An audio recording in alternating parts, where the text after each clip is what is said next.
Now entering the Bitcoin Podcast Network.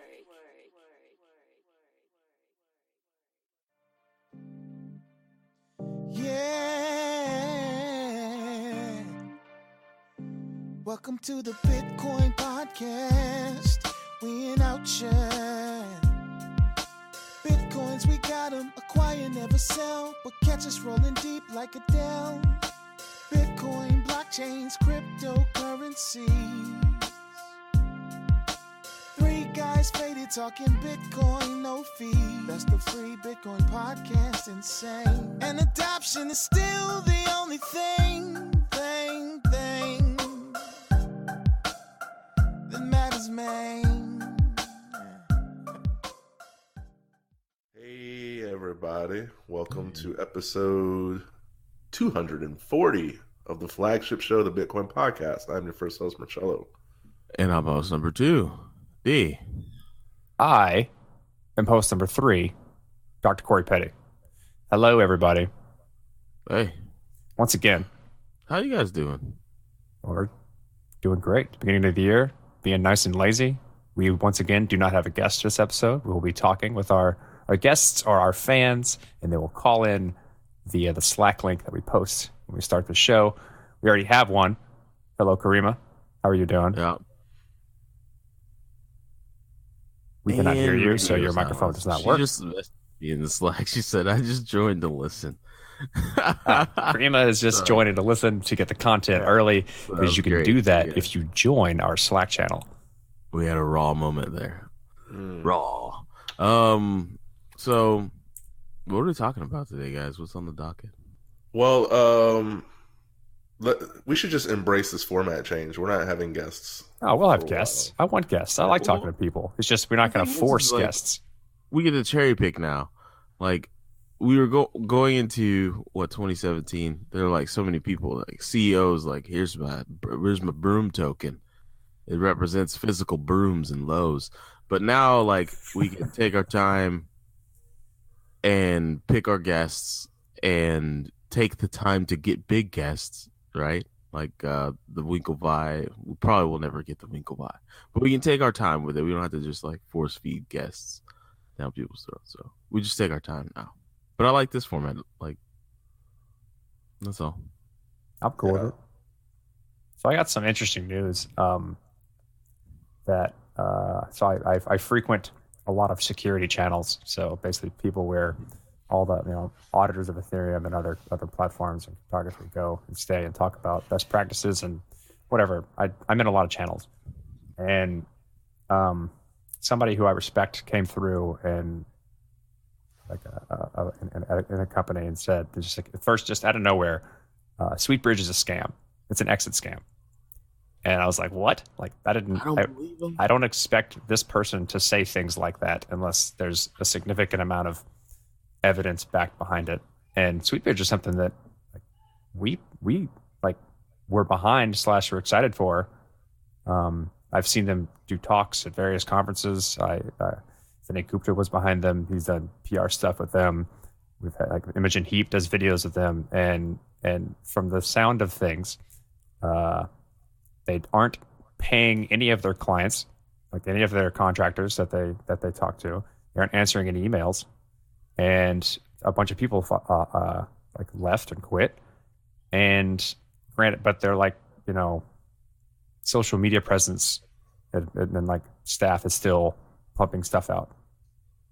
And when I've asked around, other people are like, yeah, I've been there. I've seen places. It seems kind of scammy. Bob Somerville used to work with them, and he no longer works with them. He's looking for a full-time job, as per Twitter tweets.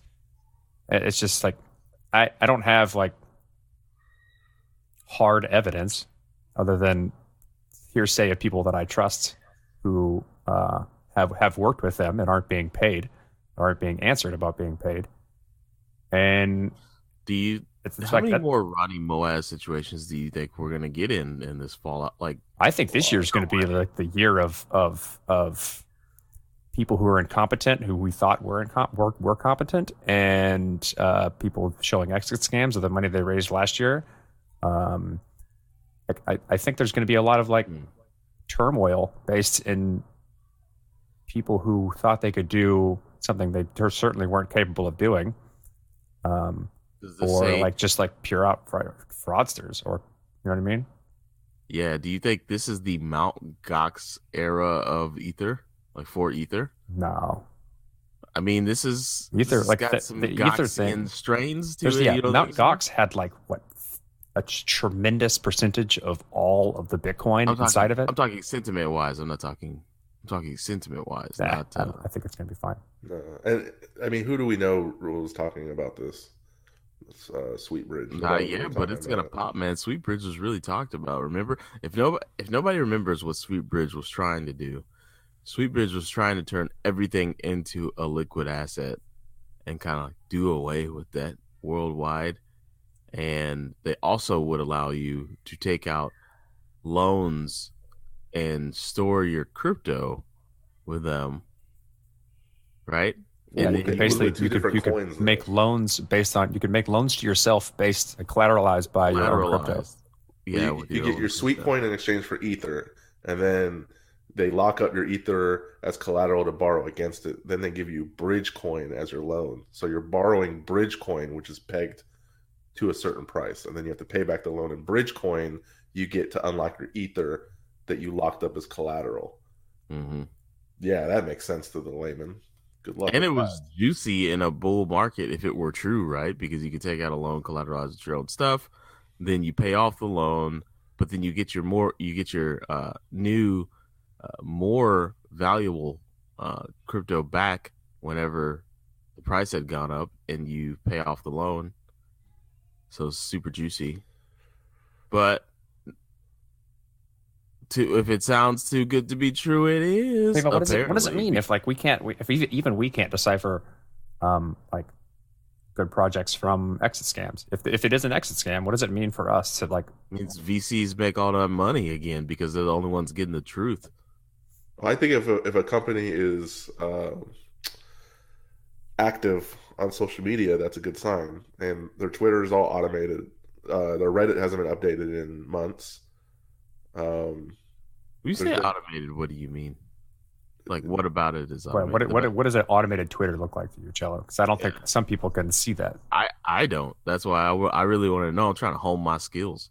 So if you go to a Twitter page and it's not, they're talking about topical events like in the space, and there's a lot of hashtags, and it links to an article, and there's no human emotion in the tweet. It's automated. It's I don't know. I thought it was obvious, but since I guess I work in the space, it might not be obvious to some. But you would say like a good portion of a Twitter campaign has automated tweets. It's just if it's completely lacking of the human element, then there's a problem. Yeah. If there's too much automation, then that just means that they're like, oh, we went to Hootsuite. That's good. We've preloaded tweets. We're good on that. And Hootsuite. So Hootsuite allows you. You have that program where you can consolidate a bunch of programs into one. Yeah, Wavebox. Yeah, Wavebox. It's like Wavebox for social media. So they can control MailChimp, Twitter, Medium, Reddit, all through like one hub. Hashtag we are not sponsored by Hootsuite. You post something one time and it posts all over the internet, Corey. And then if you pay for the premium, you can have like hundreds of accounts. Oh, so it's like a syndication place. Right. So permission, link all your accounts, say one message, and it pushes it out to all the appropriate places. Yeah. Like the last crypto company I was at, I was like, you guys shouldn't do that. And they're like, you don't know what you're talking about. You're 31 years old. So they did that. And they're out of business. Yeah. So like if you go to my crypto, there are human elements. They are talking about current events. They're talking about PSAs, what's going on in the company. You can tell. Yeah. I talk with him all the time. I'm in a Slack talking with him. Right. So, I mean, you could spend 5 minutes and see, oh, there's someone behind the wheel at my crypto. This is a little off. I don't know. Where's Scott Nelson at? Where's Vinay at? Where are the videos? Where's the Reddits? Where's the Twitters? Well, I guess in Vinay's defense, I guess he was. It seemed as though he was an advisor because they wanted to use Materium, and Materium seems to have quite a bit of backing. I know Vinay, but he really pushed it. Like he was like, the Materium guys really understand what's going on. It's going to be a big deal. When we interviewed him on the show. Do you guys ever fear that This is a little off topic. Do you ever fear that you're going to accidentally share a link from Pornhub No. on a public social media site? Why do you feel like you're going to do that? I just feel like it's too easy. Like you to do. copy and pasting links from Pornhub regularly? No, Just no, like in your clipboard, I like just generally? I do copy and paste things regularly. I feel like it's just a slip of the finger. You're one slip of the finger away from ruining your life. Why? You just Well, have it like up on your desktop and just like it's I accidentally copied that URL to Pornhub that's always on my desktop. Like, what's going on in your life? Well, wait a second. I feel some judgment in your. Oh yeah, it's coming. It's Coming harsh, but white privilege judgment coming at you. all I'm saying is like, okay, so you're watching a video, and then they have a huge share button on the bottom of the video, and I can only think to myself, who's sharing porn links? Yeah, I don't know. And then who's commenting on porn? I mean, it's the same. There is a demographic of people doing these things. Because there's a lot of comments. Who's commenting, and why does your profile picture always have to be more porn? The comments help though. If one guy comments on a video and says, "Hey man, this guy never takes off his boots the entire video," I'm like, "Oh, thanks for letting me out." I move on to the next video. Thanks for letting me know that. That's strange. It's not what I'm into. Yeah. I just fear, like, that's one of my fears is sharing a porn link on accident. And then a second fear is like I'm taking my personal laptop into a work situation, and I was watching porn the night before, and I open it up and plug it in for a presentation, and it's just like, bam, titties. Oh, I'm pretty sure that's an internal fear of every man. In the face. And like, they're like, I thought we were here to talk about process management, not pussy management. You know what I'm saying? And you're like, damn, fired.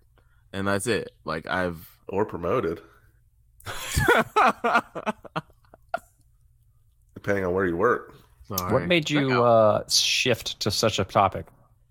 Because Cello was talking about like automating messages, and then I was like, oh man, I copy links a lot when I'm trying to like schedule out posts, and then it just went down a rabbit hole. I was like, man, what if I was watching a video and I didn't know what was on my clipboard, I accidentally linked it, and then like in most of these services they have an auto link shortener. And so when you put a link in there, it shortens the link automatically real quick. So you wouldn't catch the Pornhub link, but you would just tweet it out. And then if you pay premium, you tweet it. You pay premium, you tweet it out on like 200 different accounts, and you just be spreading porn. It was a fear. That's I can think of worse things. Yeah, like the Sweet British Twitter is like, hey, hashtag blockchain can build faith in hashtag food labels through provenance. Amount of hashtag transparency across the whole hashtag supply chain. And then there's that shortened link buff.ly to FNQ with like a woman holding a pot. Like, what the fuck does that mean? It's automated. No one liked it. No one retweeted it. They've been raising money since like a couple of weeks ago, if they're not still doing it. Well, he was on our show, episode 162. It's been a while. Who, the CEO? Solo. The CEO was on our show back in October of 2017. Was it an announcement or was it a main show? No, it was a main show. Mr. Nielsen. Oh, I missed that one. I wasn't on that one. Of Venehuta. I mean, he might have been. It was a long time ago. Who knows? I don't remember it. But it was a hot shit in the streets, so he was on our show. Corey, weren't we going to talk about open financial systems? Were we? Yeah, I remember the article that you posted. It was a third one. I was a little bit intimidated. Oh, the Pantera, the Medium article, master's thesis. Medium told me it was 32-minute long read, and I was like, "What? Nobody has time for a 32-minute long show. I'm gonna go watch a 30-minute show." I ain't reading for 30 minutes. I'm watching for 30 minutes. So, you want to talk about that, right? Or I want to talk about it, but then you said yes. What are we talking about? It's like the Joey Krug posted a Medium article that's like called it a thesis, if you want to call it, just a really long thought comment of a lot of the things that he's like of what's currently going on, what he thinks will happen in the future, kind of what we've set the stage for, so on and so forth. And it's a good read. I mean, it's definitely like this is what Pantera is investing in type of scenario. But he is, for someone who's relatively uninitiated, he does a really good job of setting the stage of what the point is, or what a good portion of the people who are in the space think the point is, at least in the Ethereum community for that matter. After reading that, are you? I'm starting to believe that the majors are really gonna only push this thing for at least another decade, What do you mean? like Bitcoin and Ether, and I don't know about Litecoin's kind of me, but push the advancement of the tech and the advancement of the ecosystem, if you will. You said it a lot in that article. We're laying a lot of like we had that argument last episode, I think, where we discussed like how is this different than Twitter blowing up overnight, right? It's because we're building a lot of infrastructure. And he talks about how that infrastructure is being built and the time frames associated with like how long it takes for that to be built. And yeah, it can be faster because we have the internet to leverage, whereas beforehand we didn't. But it's drastically different, and I think he does a good job of explaining how it is different. We'll put it in the show notes or something, maybe if we remember. Yeah, if we remember, it'll be in the show notes. Pantera thesis, and that's not like, the band Pantera. It's a Pantera Capital. I mean, yeah, he says it's the early beginnings of a revolution of the entire financial system. Where have we heard that before? Well, is it? Why isn't it? Like, I think he does a good job of talking about how like you can build whatever you want. Like, we haven't had a lot of innovation in like the financial tools that are available to people. We've made the access and speed in which we use those tools drastically different with the internet. But like creating a new derivative or like thing that you can do with the financial system wasn't really done. It's just the frequency in which they were done and the infrastructure around doing them changed. And this new technology is allowing anyone to create any financial tool they want. Now, a lot of that's going to suck and isn't going to work, but you're seeing a rapid innovation of like people building these things themselves and experimenting with what could potentially be done with, big M money. Mm-hmm. And that's going to be cool. There is a revolution there in a sense that like you have a lot of people building new things, which introduces a lot of new ways of moving value around the internet and creating wealth in places that we didn't know existed. This is an interesting quote. Why would someone build on top of a protocol instead of a traditional centralized company? Side note, DApp is the new horseless carriage. A few years from now, they'll just be called apps. As opposed to just making a centralized company, there's two answers: lower fees and regulatory advantages / unbundling. I mean, we've talked about this for months. He's putting it more eloquently than we have. He put in a long form thing that kind of gave like a nice introduction for those who who weren't initiated, don't have this understanding already, and explained a lot of things in detail and gave examples. And granted, I would imagine all the examples he gave are things that he's investing in. I would be heavily surprised if that's not the case. Like, I agree that like right now, who is determining who are crypto famous, what companies are thriving? It's all internal. Like, there's Joe Blow isn't making Bat famous or Jimmy Song famous. It's everyone's boosting themselves. And I agree that the market is a beauty contest that is pricing based off brand, like he said, as opposed to utility. So right now it's just like we don't care about the functionality of it. We're just going by, we're pumping up the idea before things are shipped. Mm-hmm. Yeah, people are buying into like what could be as opposed to what is. Yeah, that needs to change. Yes and no. It's no different than what goes on in the traditional world. I think we're being exposed to that traditional world, whereas previously we never had the opportunity to. Flavor, but when you invest in a company, you're investing what they say they're gonna do. No, like CES, like Samsung has their new phones. Oh, guess what? It ships next month. Next month. You don't have to wait three years. Yeah, but like you're like all of the startup VC shit that we were never exposed to previously is a bunch of people with an idea, and then they convince some rich dude or a rich company who likes to invest in new ideas to give them money to build it. I mean, we were never in that place to have that exposure to that type of thing, and now it's been almost commoditized. Yeah, the product never matches the prototype, though. No, never does. Like I've had a lot of ideas, and what ended up like the few ideas that actually turned into something didn't look like the original idea. That's for sure. I think that's why I think Andreas is like really the only person in the space I like, because his fame comes from people not attached to the industry. It's just people that want to learn more and they're like, oh, this guy is a good actor. He's an educator. He's just a. He's an educator. That's it. He has no agenda, or you know what I mean, and that's what we need. Yeah, but you can't invest in Andreas. I'm not talking about investors. I'm talking about just the layman. Token. I'm sure he'd go just full on for that. Yeah, I want somebody who's shopping for browsers right now and has no affiliation with crypto, and they're like, oh, you know what? I'm going to go with the Brave browser for these number of reasons. And he downloads Brave, and he might not have a Coinbase account or whatever. He just believes it's the best browser. That's what we need. Is Brave the best browser? No, I'm using Firefox. I'm not switching to Brave. But I have BAT, and I hope it's $2 a token.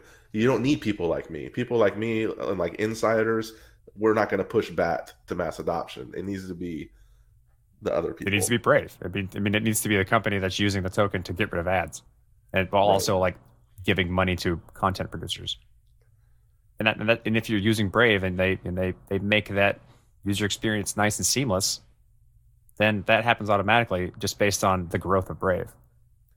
And it's just, I don't know. You need stable coins for that, so people can stop thinking about price and they can start thinking about the utility part. We have stable coins. Yeah.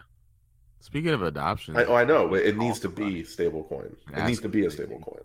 Crypto. We could do that now. What'd you say? And we can call someone, ask them if they take crypto. Yeah.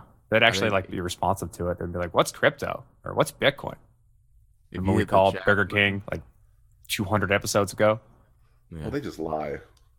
No, she didn't lie. She's like, "I don't know what that is. What's that?" And D was like, talking about this shitty ass explanation of like, it's money. D was like, "Hey, it's money." Like, oh yeah, we take money. Come down with your money. That was the point. That was the point of the question. No, we probably should. Well, I could come down there with wampum and be like, "Hey, this is money. You take wampum?" What is wampum? Apache. I don't know. It's like what Apaches took for Arrowhead or something. I don't know. That's typically money, but they're not going to take it for a Big Mac. I got these wampum from a garage sale. Here's a London Bridge token. Can I get a Whopper, please? Sir, we do take the wampum, but we're only going to be giving you buffalo hide. It's very weird. We've been asking for someone to bring in the wampum so we can get rid of this buffalo hide. So, no, I'm kidding. That's messed up. I don't even know if they fucked with buffalo like that. So, anyways. Or was it bison? Which one of those fuckers is extinct? Bison, right? No? I feel like bison's not extinct because I feel like I hear Joe Rogan saying, like, I'm eating some bison this weekend. I think bison and I don't think either are extinct. I don't know where you're getting that information. You're right. Anyway. Neither one of them were extinct. I don't know. I have this overall sentiment of, like... Would you eat a meerkat? Sure. I'll eat anything. Okay. I'm not excited about anything right now. You're not excited about anything? Not really. I've just heard. I think I'm not falling into the cello boat, but like I've heard it all. I've heard it all multiple times.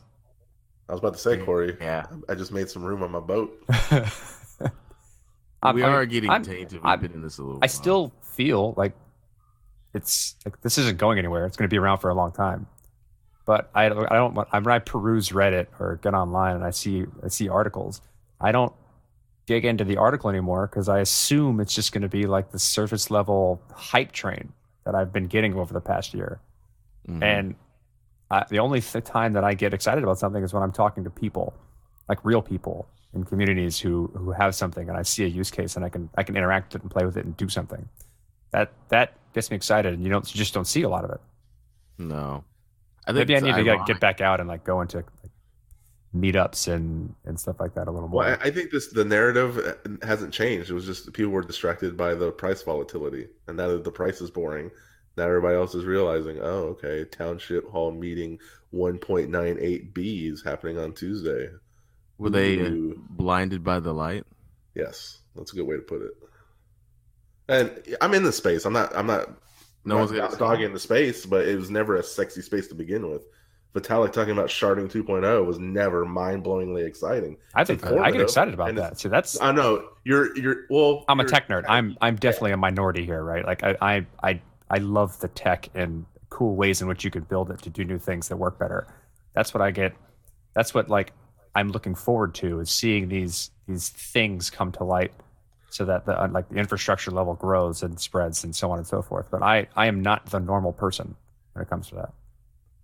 But it's like my wife is excited about the Galaxy 10, but she doesn't know like how the innards work and the motherboards. She's just excited about the tech part. It's sexy. Yeah, it's got a sexy screen. Sharding 2.0 has a sexy interface. Day bow bow. Speaking of sharding, right? In Constantinople's like it's right around the corner. Yeah, it's on the test net. It should be coming around. Let me check the current. I read my stuff. cryptos primer, and if you are a holder of Ether, you need to do no things. Everything's gonna just go smooth. Don't worry about it. But the more involved you are in crypto, the more you need to know what's going on. So Cello, you're good. I'm good now because I'm not involved in anything. I just own stuff. But Corey, you need to know your shit. So, Hey, who we got a caller? Oh yeah, g'day. What do we got? What's your name? Where are you from? Who are you? Matt Lamb. I'm from down under. You want to talk about Wesley Snipes? Whoa, are you on an airfield? Of course. Wesley Snipes. No, I'm working at the festival. So I might have to mute the mic once in a while. Sorry. That's No all problem. Do you have any What do you questions? want You got something to say? good. You got the floor. So I'm interested to know what the update on Ronnie is. Ooh.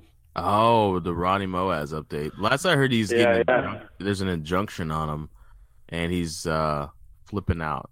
But I don't know. Do we have anything that we could look at like immediately? We hadn't really been following Ronnie. I know we got Tone Bays threw some shade at us. I remember that, saying that he is the only person who has properly handled Ronnie in an interview and dissed us. Oh, you mean like not asking him any real questions? Yeah. Yeah, I think you guys called him out on his shit. I think that's fine. I think he's just. No, we just asked. I think the interview just basically asked him normal questions and didn't try and like. And when he didn't give an answer, we're like, "Hey, you didn't answer that question. Can you answer the question?" And he was like, "Go fuck yourself." And that was the end of the interview. Like we never got anywhere. It was great. I loved it.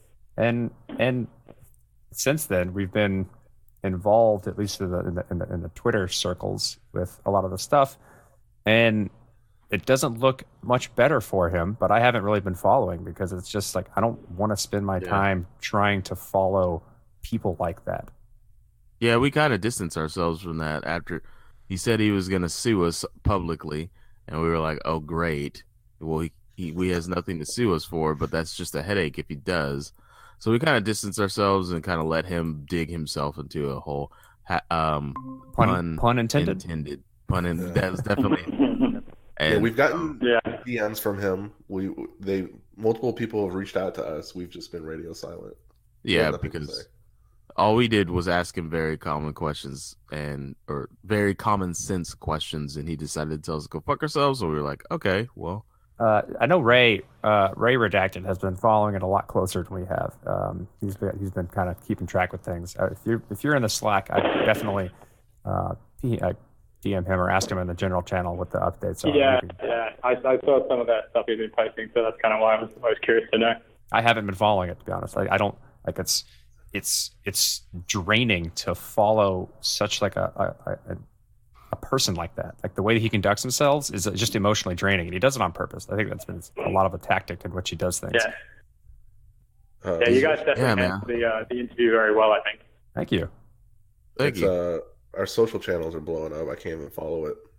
we got like 45 like involved in some like retweet battle or something like that, of like 45 or 60 tweets yesterday. So like our we have a social media channel in the Slack that hits anything where someone mentions our name, and it was just blowing up. So I thought like the Slack was blowing up and people are talking, and I was like, oh no, just that. Were you one of Ronnie's subscribers by chance?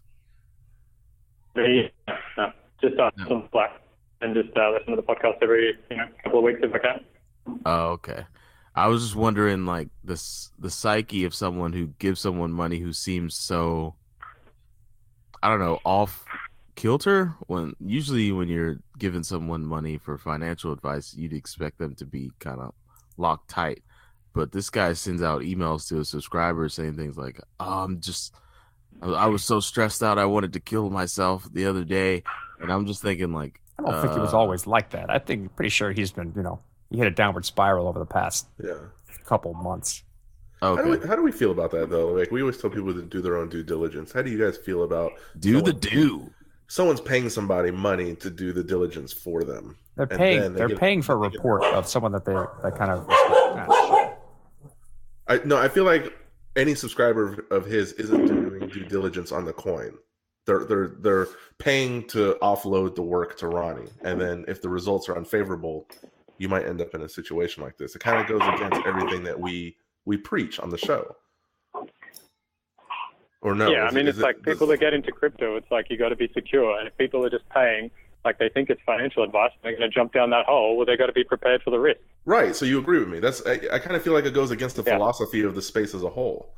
But we saw last year with the ICO boom and the massive hype around stuff was people were not getting in the space for that. They were getting into it to try and get like the ridiculous 100x returns that they saw other people get. They didn't care. They wanted to make money. No.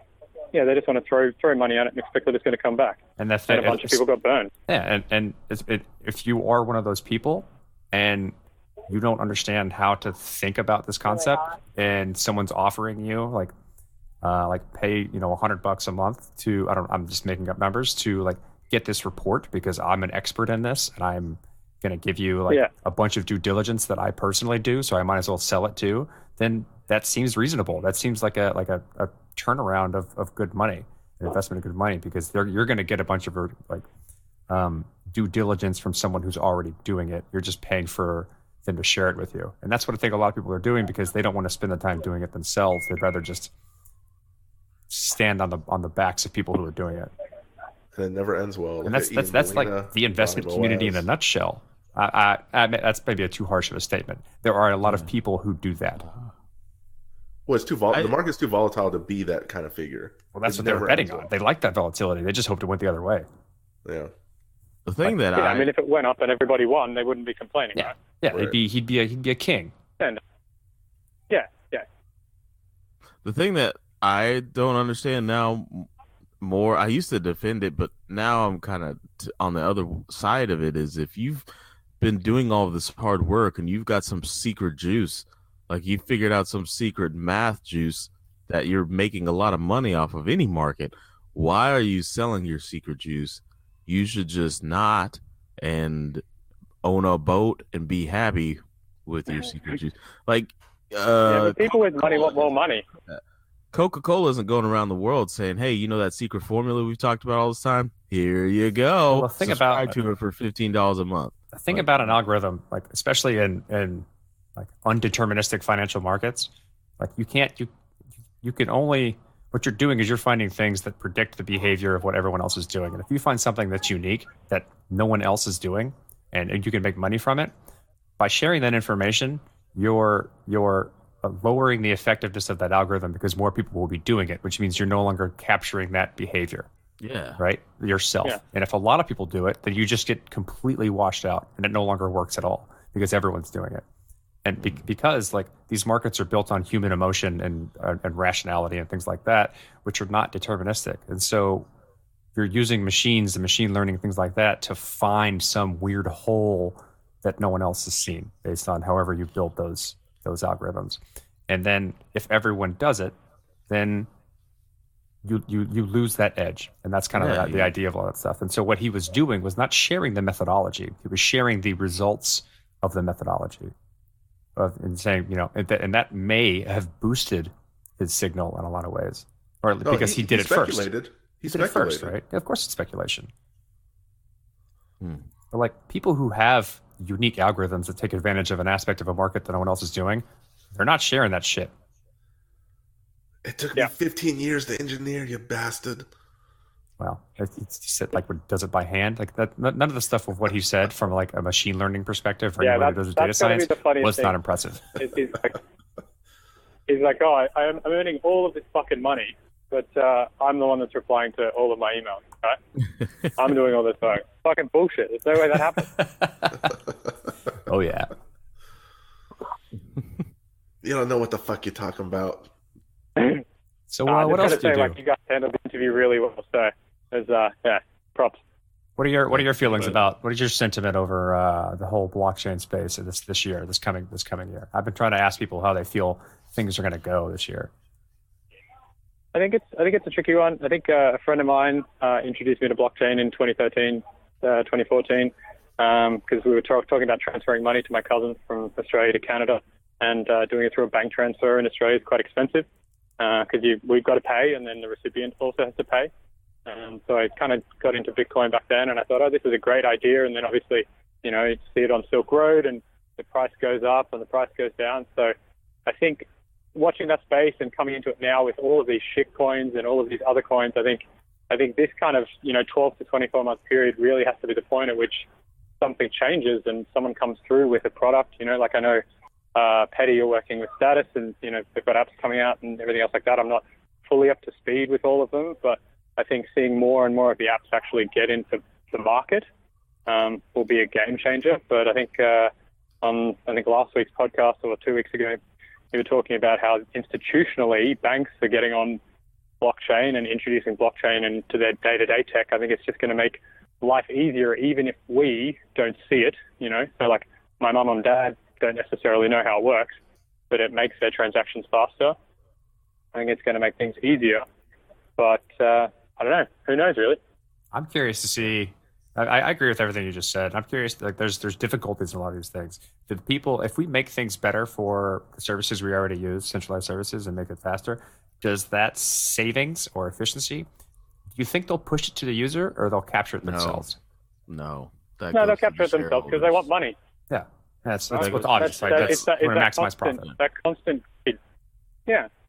If they build it, if they get combine open source software with their own proprietary software, they're just going to, they always want money. Like you said, they just want to return money to the shareholders.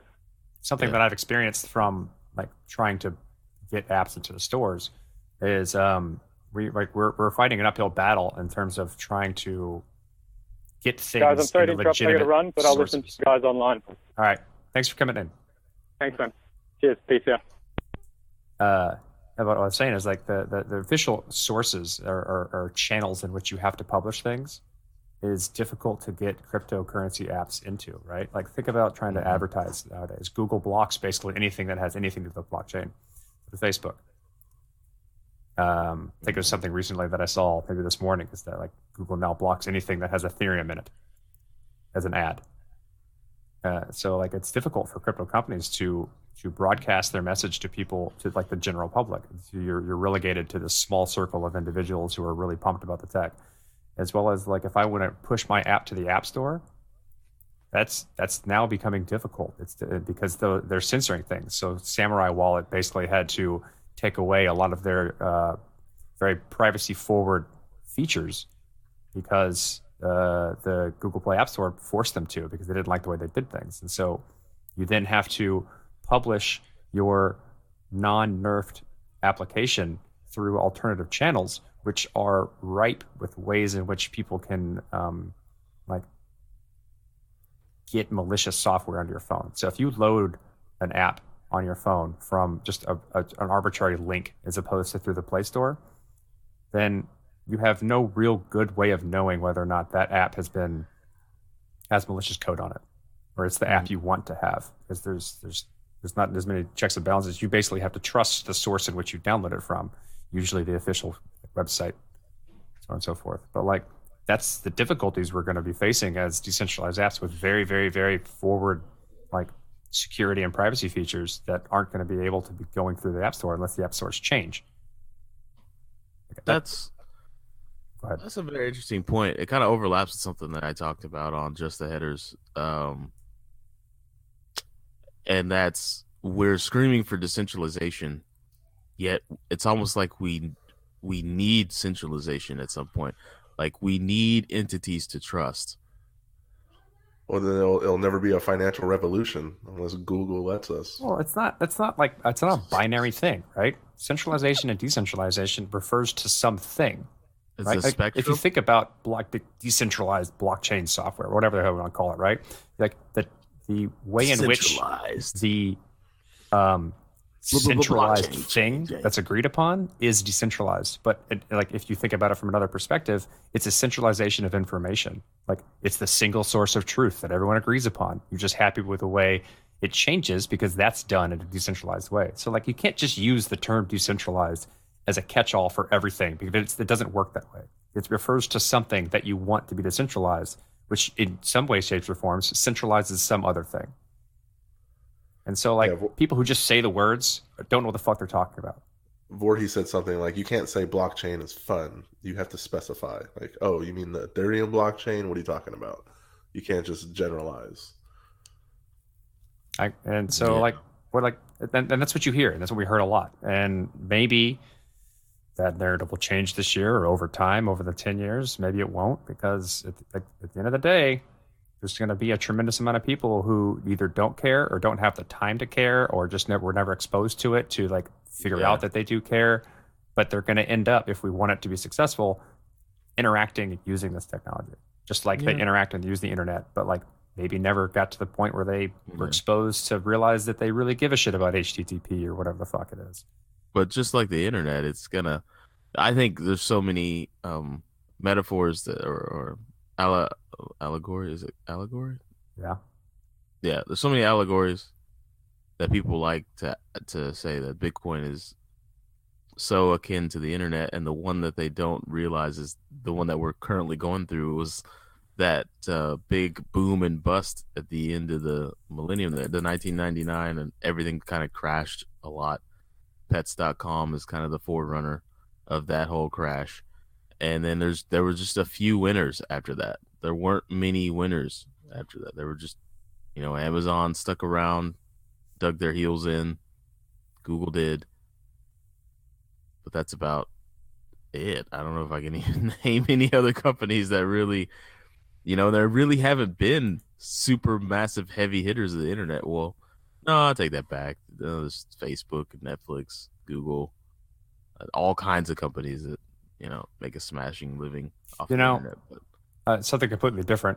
That kind of ties in here is that there's a lot of really subtle details that you can't get wrong when building this stuff. Say, for instance, there's an article that came out that so when you sign a message using your private key, in the process of signing it, you have what's called a nonce, which is basically just a number that random number, and how you use that random number if used incorrectly with a signature. So if you do the implementation of the signature scheme when you're signing transactions for any blockchain, at least ones that use ECDSA, then if you do that, choosing the nonce incorrectly or not big enough in terms of the size of the number, then a lot of attacks can take place in which people can recover your private key. Say if you use the same nonce, I can get your private key. Now wallets do this automatically. The wallet softwares and the standard implementation of these things do these automatically. But if you try and do it yourself, or for instance, one of the early software implementations didn't do this correctly, we can just recover the private keys that are on the blockchain because they're on, when you sign a transaction, you reveal your public key, and then people can and that's on the Bitcoin blockchain or Ethereum blockchain. Then your private keys are just basically in a immutable ledger for the world to see. And if you hold crypto in those private keys, using those private keys, then they're just wrought for discovery. And this is a paper that basically showed that you can do this. They went through the Bitcoin, Ethereum, and Ripple blockchains and found all of the bad implementations that did this, or all the signatures that were created from bad implementations, and got the private keys in a lot of ways. Luckily, there wasn't that big of a deal, and they did it in a research academic setting, so they disclosed to everyone that they could, so on and so forth. But it's the concept here is that very, very, very subtle things with cryptography and bad implementations can lead to drastic consequences. And like, should people have to care about that? Is that something that regular people should worry about? No, that's an engineering problem, an academic problem. But like, it's the foundational part of how all of these systems work. Cryptographic signatures and ECTSA and things like that are like foundational to how these things are built.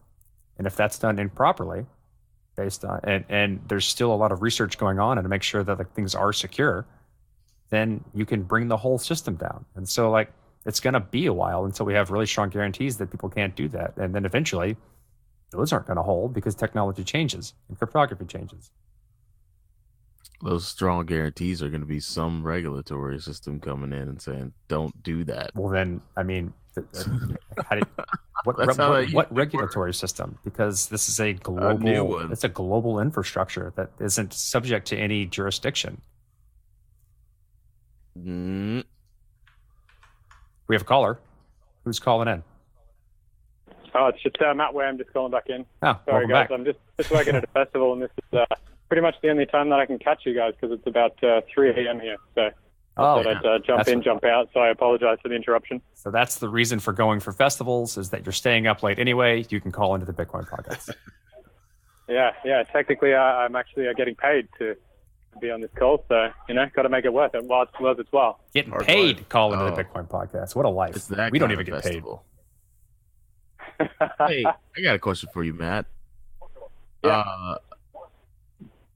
Are you ever scared that you're accidentally going to share a Pornhub link somewhere on a public-facing social media platform? Am I worried?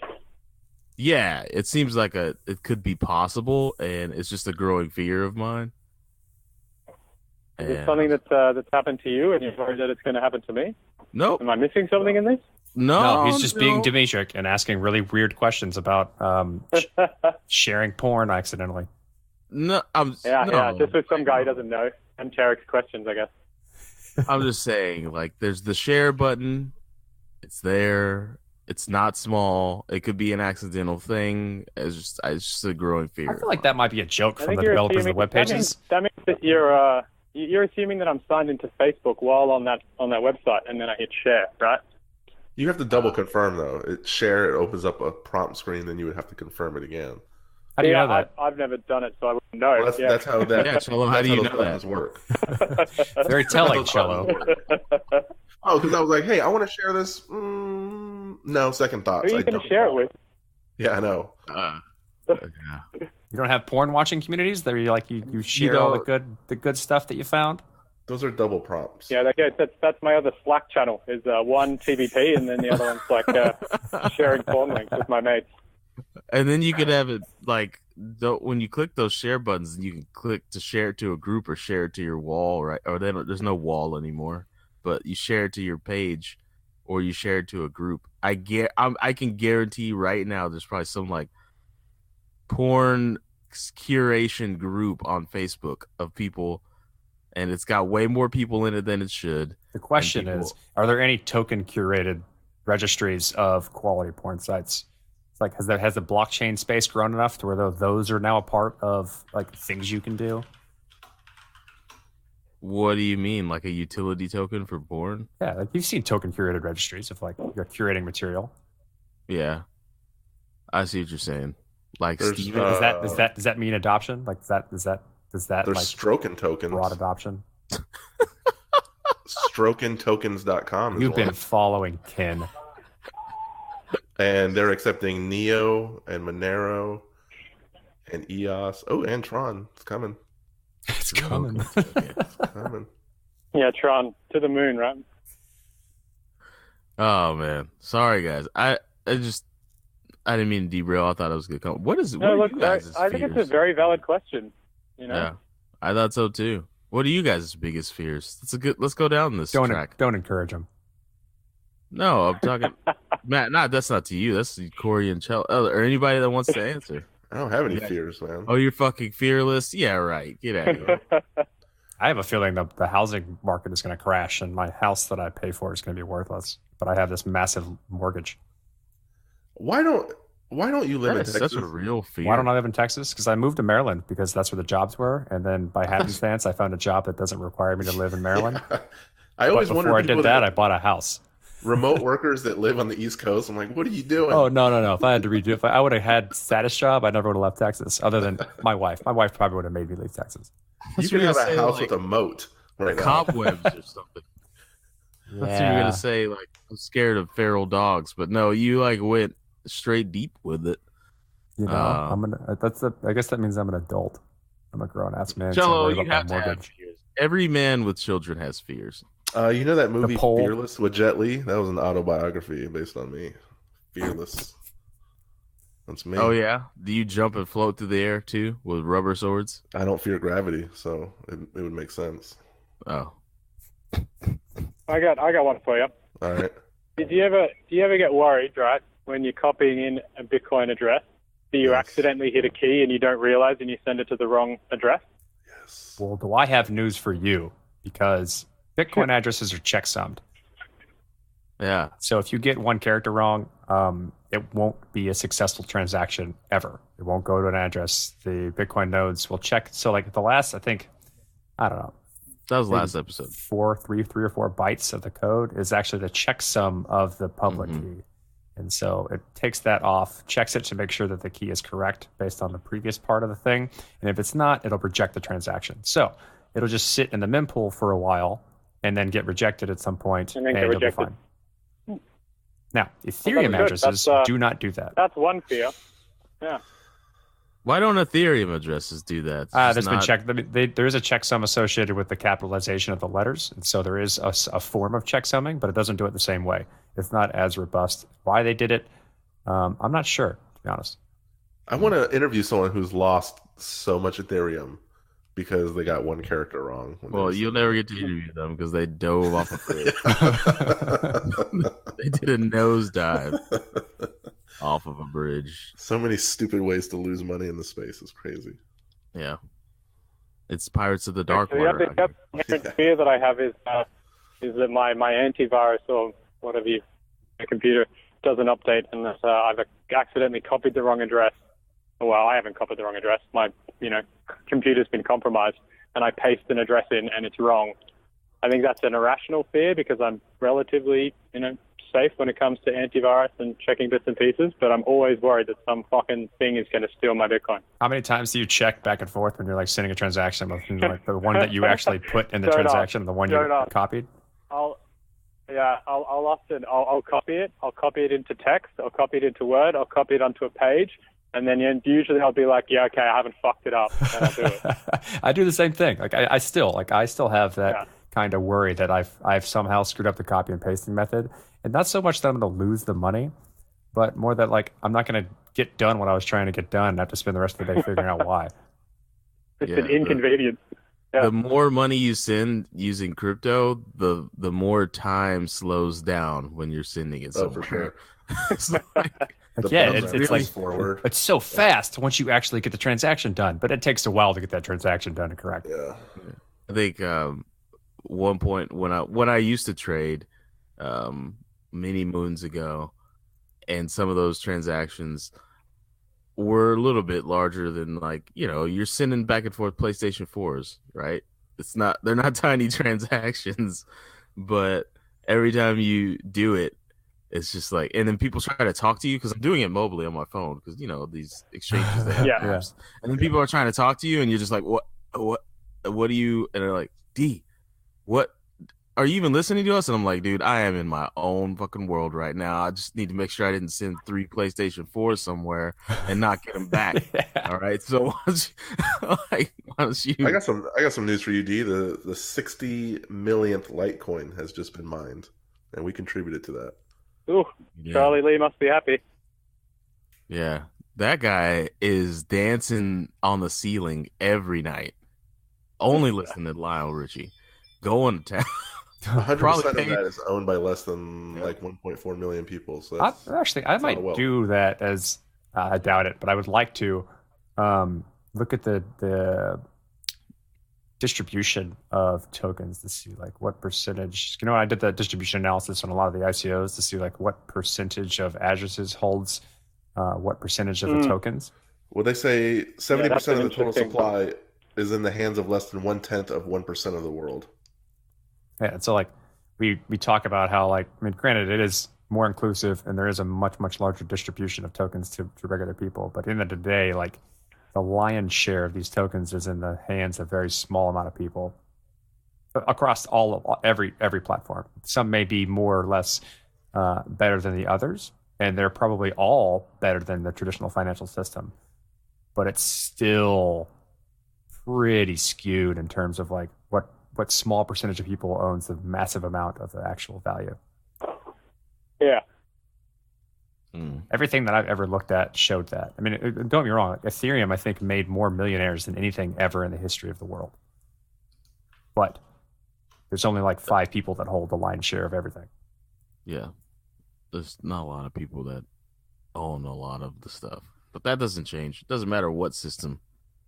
That's never going to change. Yeah, I don't think it will. Like it's just there's, and that's an asymmetry of information in a lot of ways, or like or talent, or foresight. And, not everyone is equal in their ability to evaluate what to buy, or have the means and resources to spend that much money on buying it at the same time. And so, because of that asymmetry, that's never going away. It's just some people get lucky, and then they take that luck, and then they reinvest it, and it's just like.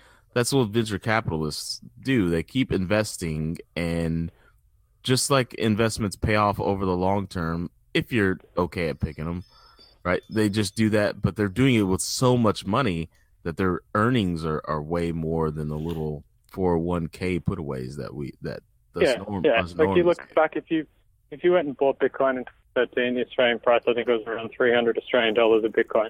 Right? If you're like an institutional investor and you drop 10K on it, it's nothing to you.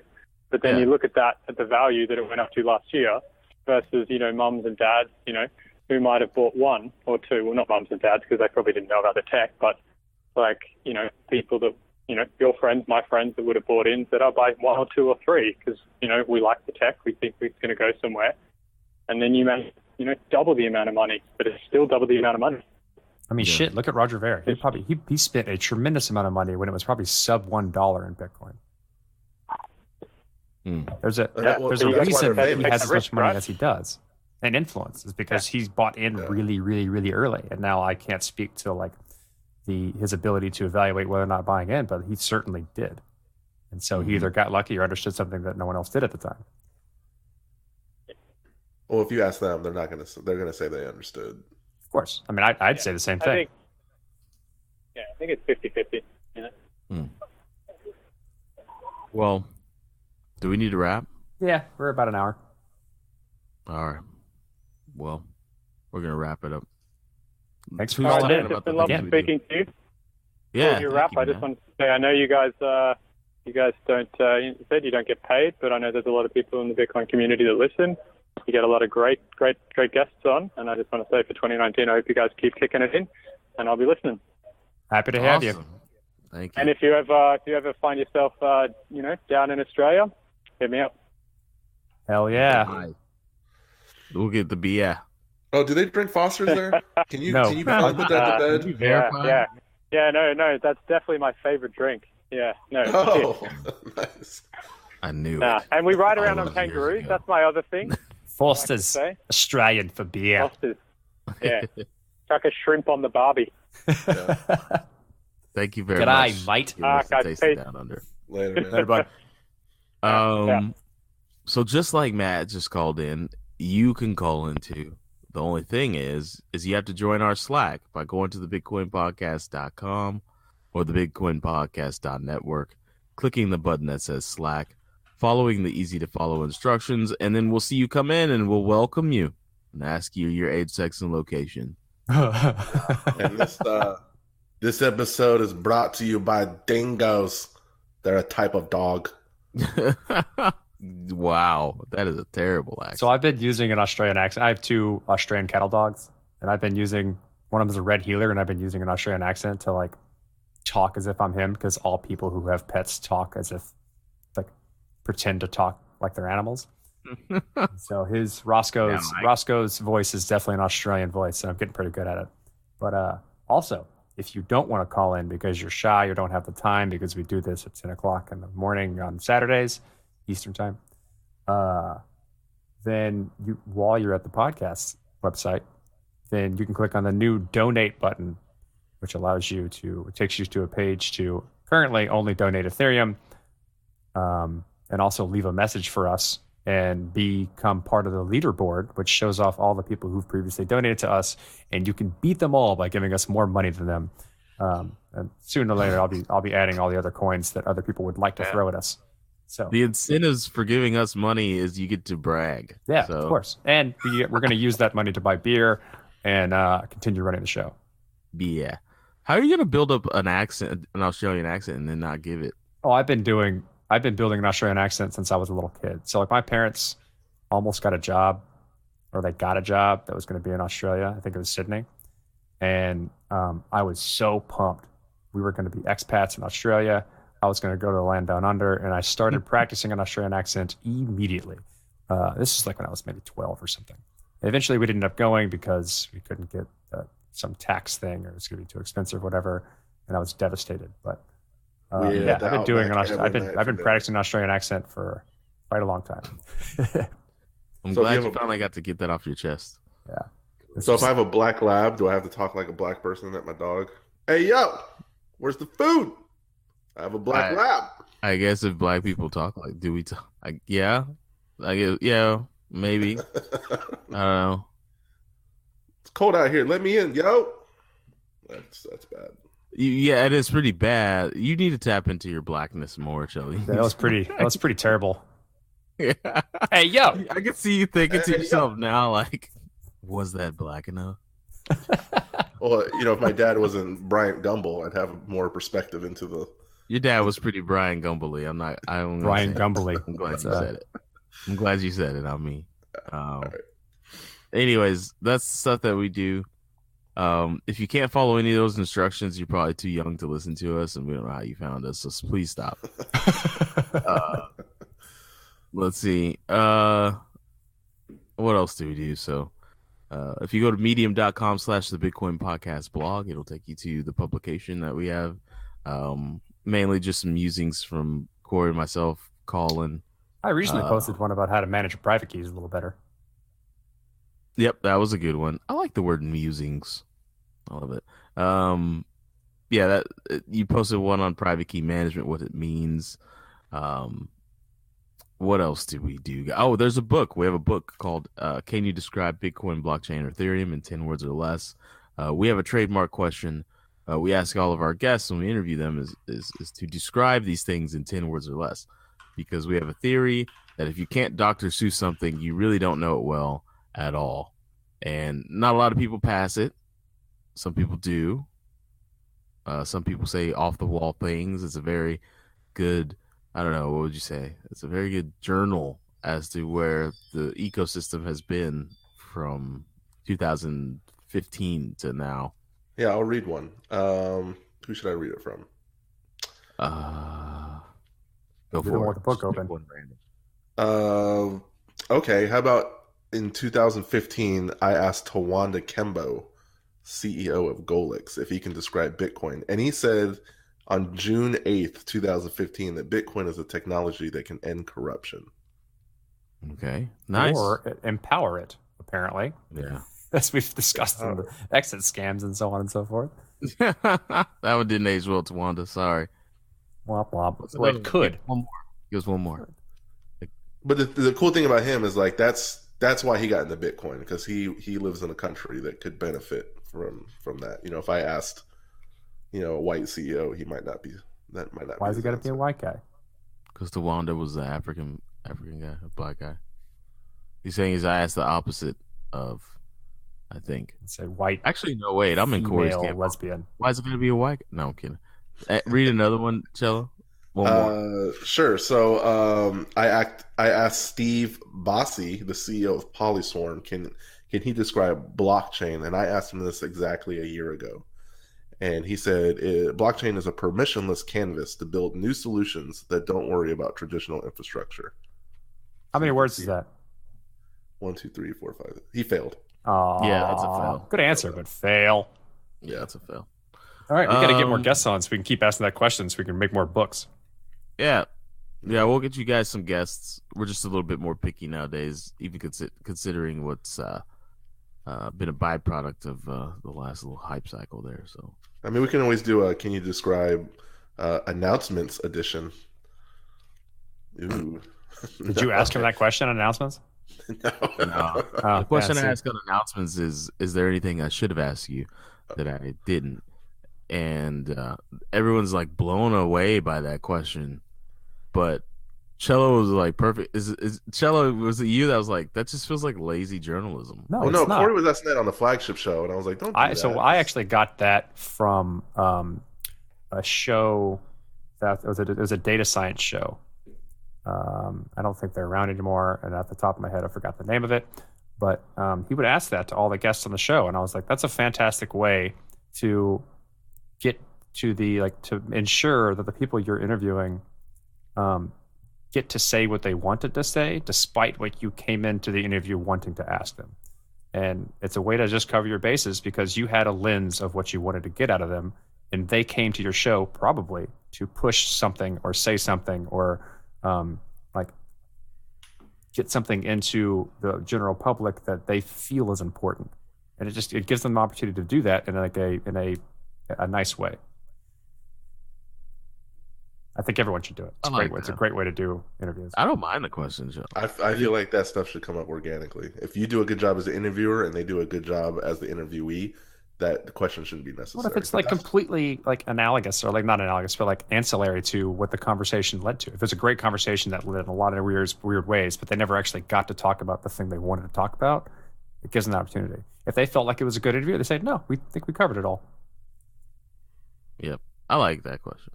That's like, you have sex with a girl and like, hey, is there any other positions that we should have did that we didn't get a chance to do? And she says yes, and you're like, hell yeah. Yeah, why would you ask that question? I feel like that's great communication. I would be a great communicator. You should do that. I'm going to do that from now on. Thank you, Cello. I am going to take that routine to my bed. Yeah, I was going to do this or that thing, but you never really did it. And I'm like, well, just got added to the tool set, baby. I'll be stretching. Because I finished and we don't need to do any more. Cello is a very good lover, as we can see. Yeah. Cello. It's a race, and I won, bitch. Hashtag married. It's a race and I won. You need to get your game up. As long as we're at bed by 10. All right, let's wrap it up. That's a good way to close. Thank you for joining us. TheBitcoinPodcast.com. That's how you find us. Shout out to Zoe Saldana and Zazie Beats, Caller Lewis. Play